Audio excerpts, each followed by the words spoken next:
For 25 years, the way you search for travel online has been the same. There's a big box, it's a search box, and ask you a question, where are you going? And so the first problem is you have to actually think of a place to go. We could show you places that you would never have thought to search for. So that's why we've created a whole new design built around Airbnb categories. Let me show you. This is how Brian Chesky introduced Airbnb categories in 2020. And honestly, it revolutionized how millions of us plan our vacations. But let's not just call it a shiny new feature and leave it there. No, let's think about what makes this feature so special and understand what we can learn from it. Let's break it down.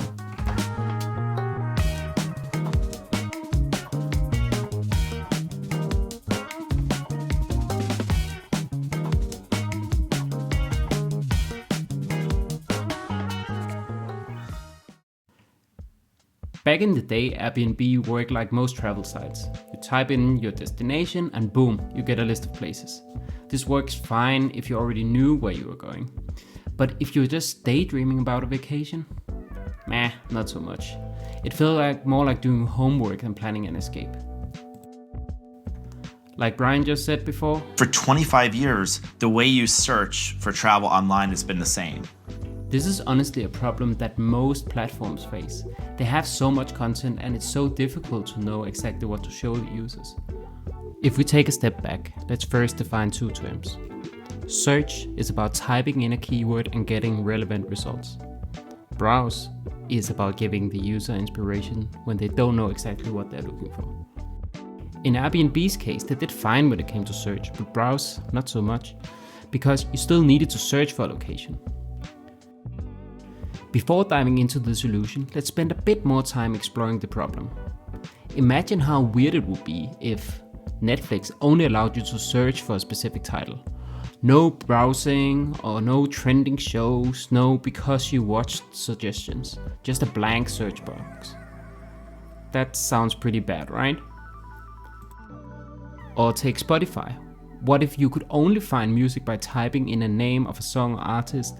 There are no curated playlists, no Discover Weekly, no chill hits or throwback jams to spark inspiration.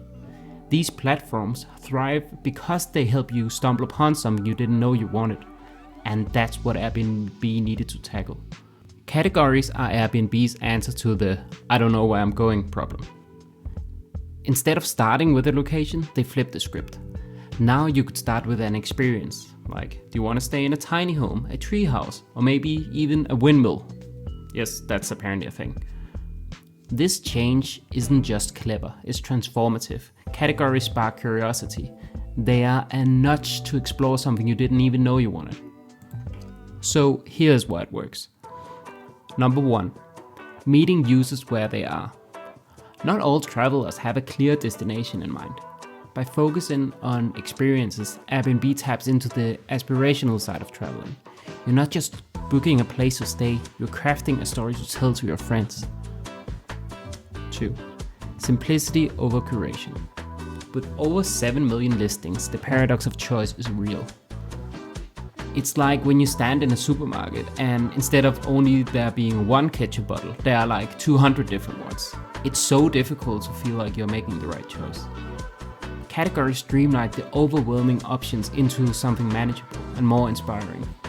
Sure, there are still a lot of different choices, but at least they're curated so you are only being shown the things that you actually feel like. But there are still definitely a few things that they could do better. One thing I don't really understand is why they still don't have any free text search.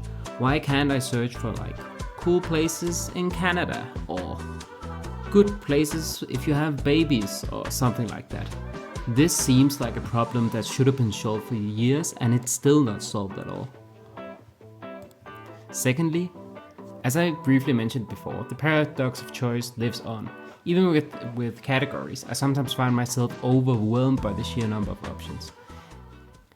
I hope you learned something useful, and if you did, please like and subscribe and leave a comment if you like. That's the best way to help me out to keep YouTube knowing that you enjoyed the video. Thanks, bye.